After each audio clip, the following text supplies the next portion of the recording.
Pessoal, vamos começar agora um grande pacote de matérias sobre os estudos do clima, estudos da atmosfera terrestre.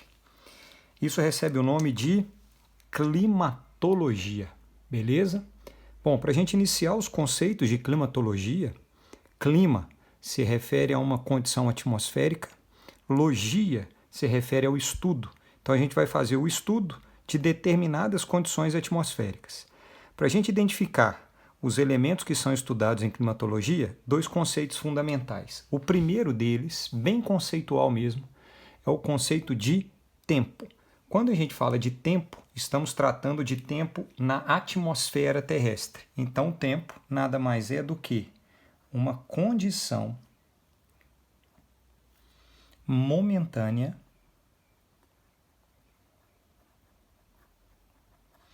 ou também conhecida como condição variável da atmosfera. Então, falamos sobre tempo atmosférico, falamos de uma condição variável da atmosfera terrestre. O que isso quer dizer? O tempo é a condição deste instante da atmosfera. É a condição de temperatura, de umidade, de pluviosidade. Por isso, existe a famosa previsão do tempo. É a previsão que se faz para aquela condição momentânea, a previsão do tempo para uma manhã, para uma tarde, para um dia, sendo que essa previsão, já que ela é variável, essa condição atmosférica ela é variável, essa previsão do tempo ela pode variar ao longo do dia, de céu claro a parcialmente nublado, a possibilidade de chuva. Isso, brincando, é o que a gente chama de condição do tempo. Céu claro, nublado, com chuva, a gente tem aqui 3 tempos diferentes, beleza? Isso é tempo atmosférico. Agora, o clima, que é o nosso grande objeto de estudo, o clima, ele já possui a condição de ser estável. Então, é a condição estável da atmosfera terrestre. Também entendido a ideia de clima, conceitualmente, como sendo uma média dos tempos, ou seja, uma média das variações da atmosfera ao longo de, no mínimo, 30 anos. Quem determina essa referência temporal, 30 anos, para a gente classificar um clima, é a OMM, Organização Meteorológica Mundial, vinculada à ONU. Então, para a gente determinar o clima de uma determinada região do planeta Terra, tem que haver a média das variações do tempo ao longo de, no mínimo, 30 anos. Aí eu consigo determinar as condições climáticas. Por isso a gente estuda clima tropical, clima equatorial, clima semiárido, porque a gente chega a uma condição estável, a uma média das variações dos tempos ao longo de 30 anos, e a partir dessa média classificamos o clima. Agora presta muita atenção. Se o clima é a média das variações do tempo atmosférico, significa que tempo e clima têm exatamente os mesmos constituintes. Olha que bonito isso. Tempo e o clima têm exatamente os mesmos constituintes, já que um é a média do outro, é a média do tempo classificando o clima. Determinamos então que os constituintes do tempo e clima são chamados elementos, ou seja, o que vai variar na atmosfera para classificar um tempo. E o que vai ter como média na atmosfera terrestre, o que vai ser estável para classificar o clima. Nesse sentido, nós temos aqui 5 elementos do tempo e do clima, sendo que a diferença vai ser só um intervalo de tempo a ser estudado. O primeiro elemento do tempo e do clima é a famosíssima temperatura. Então, o clima, por exemplo, ele representa uma temperatura média, ou a pequena variação ao longo das estações do ano. O tempo é a variação ao longo de um dia dessa temperatura. Pela manhã a temperatura é uma, ao meio-dia é outra, no final da tarde é outra. Isso é a variação da temperatura no tempo. Essa média ao longo de 30 anos identifica o clima. O segundo é a famosíssima umidade. Umidade do ar. Beleza? Que é a quantidade de vapor de água presente numa parcela da atmosfera. A umidade variável ao longo do dia, tempo. A umidade na média, clima. O terceiro, a pluviosidade, ou seja, a quantidade de chuva. Eu identifico a quantidade de chuva variável ao longo de um dia ou a média dessa pluviosidade ao longo de 30 anos, identificando as características do clima. Quarto, a pressão atmosférica. A pressão atmosférica ela varia também de acordo principalmente com a temperatura. Se a temperatura ela varia ao longo de um dia, tempo, a pressão atmosférica também pode variar ao longo do dia. Quando eu pego a média ao longo de 30 anos, eu tenho uma característica estável da atmosfera determinando o clima daquela região. E por último, a atuação das massas de ar. Um dos elementos mais estudados da climatologia é a atuação das massas de ar.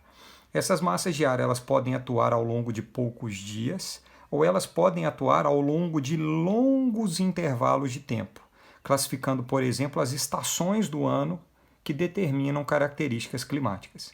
Então, o tempo é a variação de todos esses elementos, condição variável da atmosfera. O clima é quando a gente tem a média desses elementos que variaram ao longo dos dias, ao longo de pelo menos 30 anos, segundo a Organização Meteorológica Mundial. Por isso, a gente pode dizer que o clima ele pode mudar, ou seja, essa média ela é também variável de acordo com as condições do tempo.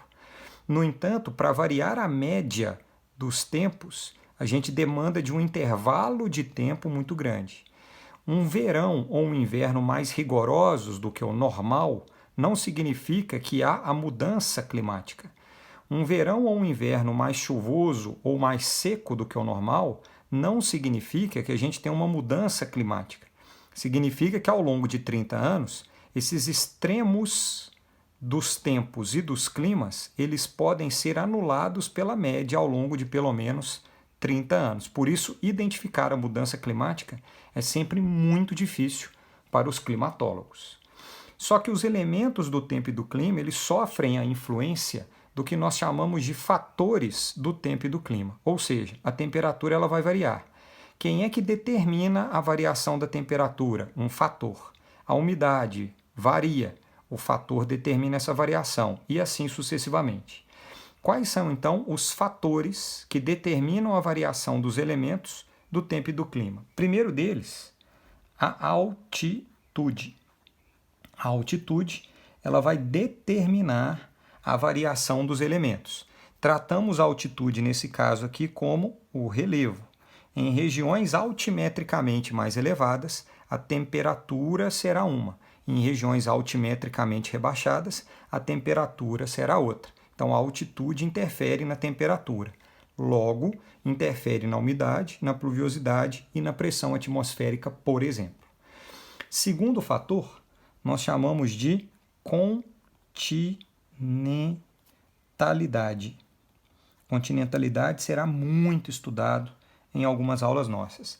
A continentalidade é a influência das grandes porções ou massas continentais sobre os elementos do tempo e do clima. Quando a gente fala de grandes massas continentais, é, por exemplo, se eu estiver no meio da América do Sul, na porção central da América do Sul, Brasília, Goiânia, para localizar, e Palmas, no Tocantins, etc., significa que eu estou muito distante de grandes massas de água.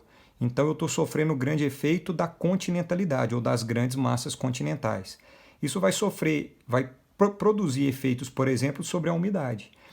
Grandes massas continentais diminuem a presença de umidade no ar, provocam variação na temperatura, na pluviosidade, que é o oposto da influência da maritimidade. A maritimidade é exatamente o oposto da influência do que nós chamamos de continentalidade. A maritimidade é a influência das massas de água sobre as condições de temperatura, umidade, pluviosidade e pressão.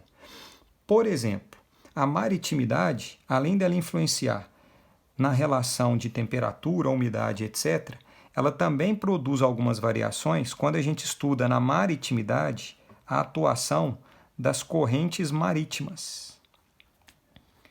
Por exemplo, nós temos no oceano correntes marítimas quentes. Então, no oceano do planeta Terra, nos oceanos, nós temos porções de água mais quentes. Então, porção quente de água. Nessas porções mais quentes de água, as áreas próximas a elas serão caracterizadas por maior umidade, uma vez que a água mais quente tende a evaporar. A evaporação aumenta a umidade regional, por consequência, pode influenciar na pluviosidade.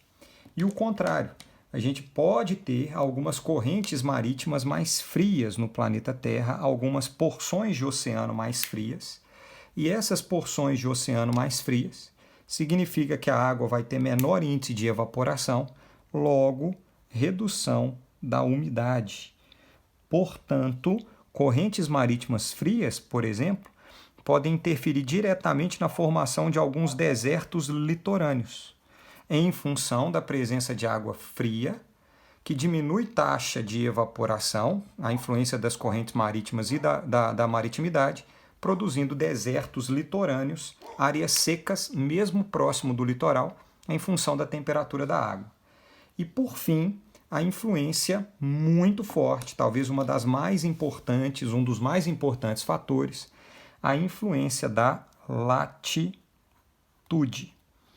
A latitude, ela vai influenciar diretamente a incidência de raios solares, ou a incidência solar. E a incidência de raios solares, pessoal, ela tem relação direta com todos os demais elementos do tempo e do clima. Porque a partir da incidência de raios solares, que a gente vai ter a energia disponível para variar a temperatura, umidade, pluviosidade, pressão e, por consequência, ter movimentos das massas de ar. E exatamente pela variação de incidência de raios solares, nós passamos a ter vinculado à latitude as famosíssimas zonas climáticas. E aí, essas zonas climáticas, que são divididas em 3 intervalos ou 3 zonas, a intertropical, a zona temperada e a zona polar, essas 3 zonas climáticas, elas só existem pela variação de incidência de raios solares na superfície terrestre. E essa variação de incidência produz diferentes zonas climáticas e cada zona de clima tem determinadas características de elementos do tempo e do clima próprios em função da incidência dos raios solares, que vai produzir diferentes dinâmicas climáticas no planeta Terra. Uma aula extremamente conceitual e fundamental para os vestibulares. Grande abraço!